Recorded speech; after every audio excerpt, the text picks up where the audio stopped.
নমস্কার, কেমন আছেন সবাই? সবাইকে আমাদের চ্যানেলে স্বাগত জানাই। আজকে বানাবো মাছের মাথা দিয়ে মুড়ি ঘন্ট। প্রথমে মাছগুলোকে ভালো করে ধুয়ে নুন হলুদ মাখিয়ে নিয়েছি। তারপর কড়াতে তেল দিয়ে দিলাম।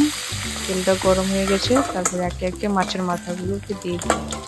মাছের মাথাগুলো ভাজা হয়ে গেছে, তারপর তুলে নেব। তারপর চৌকো চৌকো করে আলু কটা কেটে নিয়েছি। সেই আলুগুলোকে অল্প নুন মাখিয়ে ভেজে নেব। ভেজে নেওয়ার পর অনেকে মুড়ি ঘন্ট ডাল দেয়, আবার অনেকে এমনি করে। আমি একটু মুগ ডাল দিব টেস্টের জন্য। ডালটাকে অল্প ধুয়ে পরিমাণ মতো নিয়েছি, অল্প ধুয়ে এই আলুর সাথে দিয়ে ডালটাকে একসঙ্গে ভেজে নেব।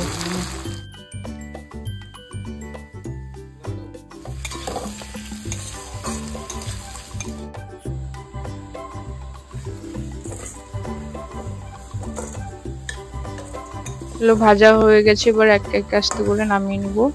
তারপর কড়ার মধ্যে একটু তেল দিয়ে চিনি দিয়ে দেবো। চিনিটা গরম হয়ে গেলে পেঁয়াজ দিয়ে দেবো, আর গোটা গরম মশলা, শুকনো লঙ্কা আর তেজপাতা দিয়ে দিলাম।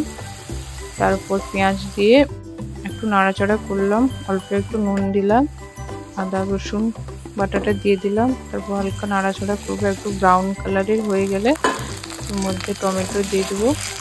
তারপর নাড়াচাড়া করবো, মশলাটাকে ভালো করে কষবো। তারপর হলুদ গুঁড়ো আর লঙ্কা গুঁড়োটাকে লাস্টে অ্যাড করবো একটু টেস্টের জন্য। লাস্টে অল্প একটু তেঁতুল জল দিব।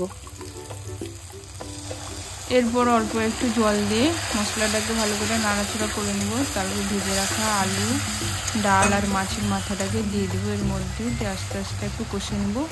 কষে নেওয়ার পর একটু জল, পরিমাণ মতো জল দিয়ে দেবো, বেশি দিব না, একটু অল্প জল জুস থাকবে, সেই জন্য জলটা দিয়ে ঢাকিয়ে দেবো। ঢাকা খুলে গরম মশলা দিয়ে নামিয়ে নেব।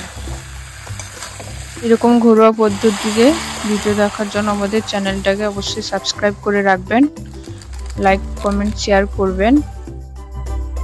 দেখা হচ্ছে নতুন একটা পর্বে। সবাই ভালো থাকবেন। বাই।